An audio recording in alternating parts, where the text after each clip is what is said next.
नहीं, उस युवक का ये कहना था कि उसकी पत्नी उसको छोड़ के चली गई है, उसकी नौकरी भी उससे छूट चुकी है और घर वाले भी इसी तरीके का दलील दे रहे हैं।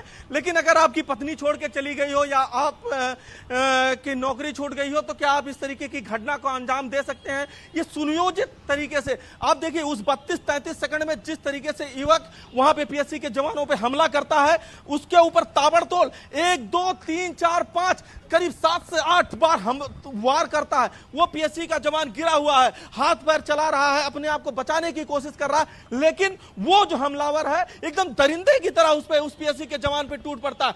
शुक्र यह है कि यहाँ पे पुलिस फोर्स की मौजूदगी होती है, पीएससी के जवान मौजूद होते हैं और अंदर जो गोरखनाथ मंदिर के लोग होते हैं वो बाहर निकलते हैं और इस जो हत्यारा है, ये जो आरोपी युवक है, ये जो दरिंदा है, इसको पकड़ने का काम यहाँ पुलिस फोर्स के साथ एलआईयू की टीम और स्थानीय लोग करते हैं। रामगोपाल, आपने जानकारी दी थी कि आरोपी के पास से एक प्लेन की टिकट मिली है और एक लैपटॉप मिला है, तो ये टिकट कहां से कहां के लिए मिली है और लैपटॉप से कुछ खुलासा हो पाया, कोई ऐसी पुख्ता जानकारी मिली हो?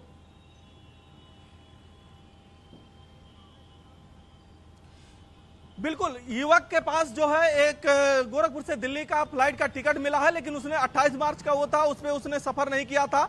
और जहां तक रही बात लैपटॉप की, तो लैपटॉप युवक का यह कहना है कि उसने 1.5 महीना पहले अभी उसने एप्पल का लैपटॉप मंगाया था करीब 1,94,000 रुपए का, जिसमें से 1,02,000 रुपए उसके पिता ने दिया था और कुछ रुपए उसने अपने क्रेडिट कार्ड से लिए थे और लैपटॉप काम नहीं कर रहा है, इस कारण वो रखा हुआ। अब एटीएस की टीम उसकी लैपटॉप से लेकर उसके मोबाइल तक, उसके गैजेट से सब कुछ छानबीन कर रही है कि किस तरीके से इस युवक ने इस तरीके की घटना को अंजाम दिया और इतनी बड़ी वारदात इस हाई सिक्योरिटी जोन, ये हाई सेंसिटिव जोन है, ये इस हाई सिक्योरिटी जोन और हाई सेंसिटिव जोन में उसने इस घटना को अंजाम दिया। यहां से 200 मीटर की ही दूरी पर जब योगी आदित्यनाथ यहां पे रहते हैं, बतौर मुख्यमंत्री वो यहीं पे निवास करते हैं और यहां पे वो इस तरीके की घटना का आके अंजाम दे रहा है और उसके सामने ये जो प्रत्यक्षदर्शी यहां पे जो तमाम दुकानदार हैं, ये लोग अपनी आंखों से देखते हैं कि किस तरीके से धार्मिक उन्माद के नारे लगाता हुआ वो युवक अंदर घुसता है और अपने और जो जिस मकसद से वो आता है उसको हालांकि वो शायद पूरा नहीं कर पाया,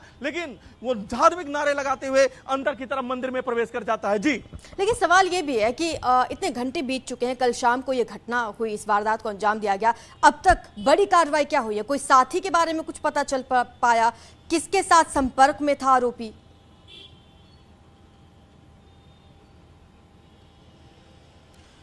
बिल्कुल, अभी अब पुलिस इस पूरे मामले को बहुत ही फूंक फूंक कर कदम रख रही है। पुलिस इस मामले में अभी कोई खुलासा नहीं कर रही है और चूंकि पूरा घटनाक्रम जो है अब पुलिस अपने अंडर में ले ली है और हाई सिक्योरिटी जोन का ये मामला है, तो इस कारण से अभी कोई वक्तव्य नहीं सामने आ रहा है, ना ही पुलिस के द्वारा या पुलिस अन्य सूत्रों द्वारा इस पे कोई जानकारी बाहर सामने अभी आ रही है कि अब एटीएस की जांच में क्या कुछ निकल के सामने, चूंकि एटीएस अपनी जांच का खुलासा यहां स्थानीय पुलिस से भी नहीं करेगी, एटीएस जांच के दायरा अपने तक रखेगी और वो लखनऊ गृह विभाग और सीएम कार्यालय को रिपोर्ट करेगी। तो इसलिए वो अब जांच में क्या कुछ सामने आ रहा है ये आधिकारिक तौर पे तो कुछ देर बाद ही पता चल पाएगा, जब कोई प्रशासनिक अधिकारी या कोई बड़ा पुलिस का अधिकारी सामने आएगा और वो बताएगा कि क्या कुछ हुआ था, क्या कुछ हुआ। लेकिन जिस तरीके से अभी हम सीसीटीवी फुटेज दिखा रहे हैं और जिस तरीके से घटना को अंजाम दिया गया है वो देखने के बाद बिल्कुल रामगोपाल, हम लगातार दर्शकों को सीसीटीवी फुटेज दिखा रहे हैं कि किस तरह से इस पूरी घटना को अंजाम दिया गया।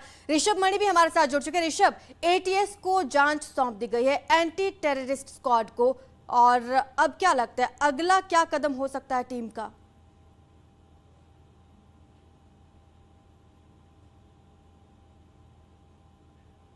ऋषभ के साथ एक बार फिर से कनेक्ट करने की कोशिश करेंगे। रामगोपाल, आप ही इस सवाल का जवाब दीजिए कि एटीएस को जांच सौंपना, आप समझ रहे हैं, बहुत बड़ी बात है अपने आप में, एंटी टेररिस्ट स्क्वाड है, अगला क्या कदम हो सकता है इस टीम का?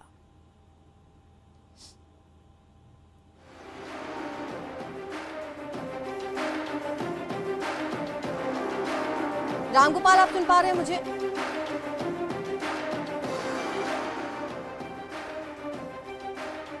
चलिए अपने सहयोगियों के साथ एक बार फिर से जुड़ने की हम कोशिश करेंगे। फिलहाल आप ये वीडियो देखिए, सीसीटीवी फुटेज सामने आया है और आरोपी ने किस तरह से हमला किया है पीएसी के जवानों पर। आप देख सकते हैं गोरखनाथ मंदिर में घुसने की कोशिश कर रहा था ये आरोपी। हालांकि बताया यह जा रहा है परिजनों द्वारा कि इसका मानसिक संतुलन खराब है, लेकिन आपको बता दें केमिकल इंजीनियरिंग की पढ़ाई की है इसने और मुंबई में एक फर्म में काम करता था। और फिलहाल अभी लगातार इस आरोपी से पूछताछ की जा रही है। पुलिस अधिकारी लगातार बैठकें कर रहे हैं, यूपी एटीएस मामले की जांच कर रही है और जल्द ही इसमें एक बड़ा खुलासा हो सकता है। आपको बता दें कि लगातार बैठकों का दौर जारी है, इस पर मंथन किया जा रहा है कि आखिर इस आरोपी का कनेक्शन क्या है। यूपी एटीएस की टीम जांच कर रही है। रामगोपाल हमारे साथ एक बार फिर जुड़ चुके हैं। रामगोपाल, एटीएस को जांच सौंपी गई है, अपने आप में एक बहुत बड़ी बात है। अब अगला कदम क्या हो सकता है टीम का?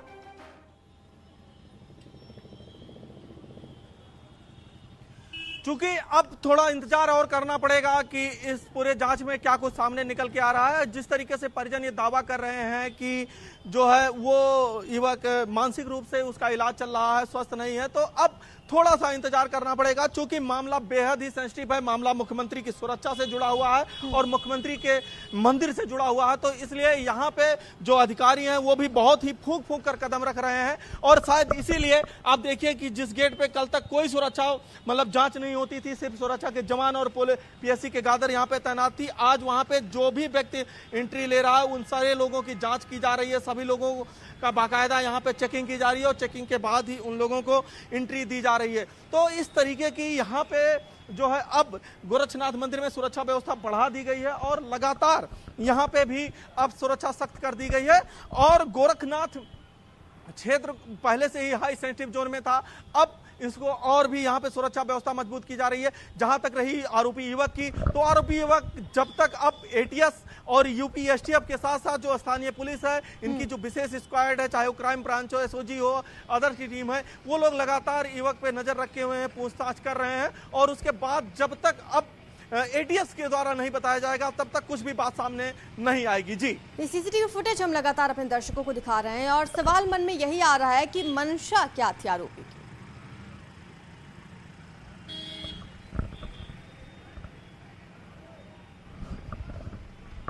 रामगोपाल।